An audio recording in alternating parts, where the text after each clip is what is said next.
it's really hard for me to pull for a country that will not fight for itself. I'm disappointed. I genuinely was happy in 2016 when Trump won. I'd never felt more proud of my country because I felt like it was a stand against bullshit. One thing I hate most in my life is hypocrisy. I think there's a... Justin, what do you think about the United States? Is it disappointing for you to see what's become of the country? How do you think the South will hold out compared to the inner cities? It's a good question. And do you see yourself ever leaving the United States? Good question. Very good question.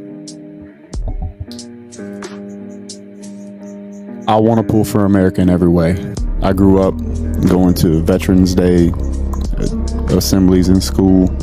It's really hard for me to pull for a country that will not fight for itself. I'm disappointed. I genuinely was happy in 2016 when Trump won. I'd never felt more proud of my country because I felt like it was a stand against bullshit. One thing I hate most in my life is hypocrisy. I think there's a lot of hypocrisy in America. In regards to the South, I do think the South, although a bit ignorant in a lot of ways, are happier and produce more than a lot of other, especially big places like Los Angeles and Miami. They actually do the work that makes a lot of things go round. You know, there's a lot of industrial work in the South, especially in Louisiana. The mouth of the Mississippi's there. They grow the food. Yeah, there's farming. My dad was a cotton farmer. My grandfather, tail gunner in World War II. There's a lot of hardworking, honest people in not only the South, but all flyover states in general. And to the contractors, the farmers, and the people that take steel on a 3-day haul, you know, all those people, this world couldn't live without. And I think that the people that walk through malls and throw bricks through glass windows of buildings and things, like, they have no clue what it takes to make those buildings, what makes this world go round. That shit that happened up in Seattle where they tried to shut everything down. Look, if the people that got up and went to work every day to make that country run, my country run, if they quit, everybody there would be fucked. Your phone would be worthless. You wouldn't have roads. You wouldn't have medical assistance. You would have nothing.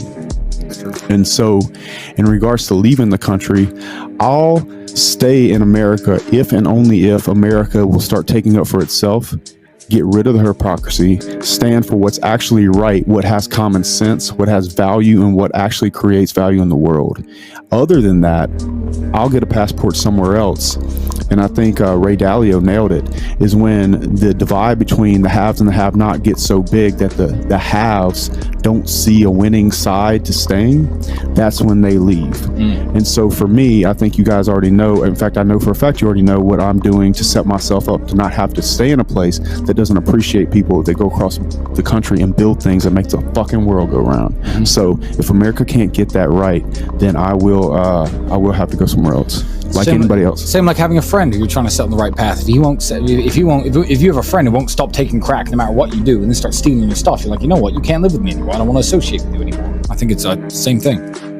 Yeah, I think the idea of the old nation state, as in we understand it, the idea of America, England, Germany, etc., is failing. I think the internet, although it has some downfalls, one of the positives of it is you can create your own nation state. You can create and find your own people, your own tribe. Your tribe used to be based on the flag and where you were born, but I don't think it's like that anymore. And you have to find people with aligned values, because what is a country, right?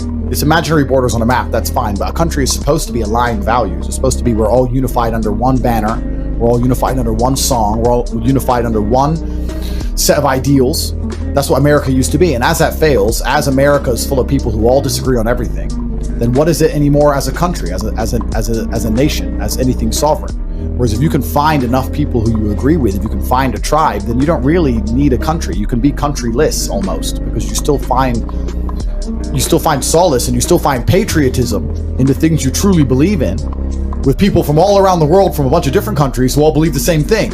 So the internet's kind of changed the world in a lot of ways. I think that nation states and the old ideal are changing. And I think that sitting there going, I want America to be American and be exactly how it used to be, good luck. So do we all, but it probably won't. But you can find a bunch of people with those ideals from America and also from a bunch of other countries in the world. And you can find your own tribe that way. And you don't need to be so concerned with Biden and XYZ. That's my answer anyway.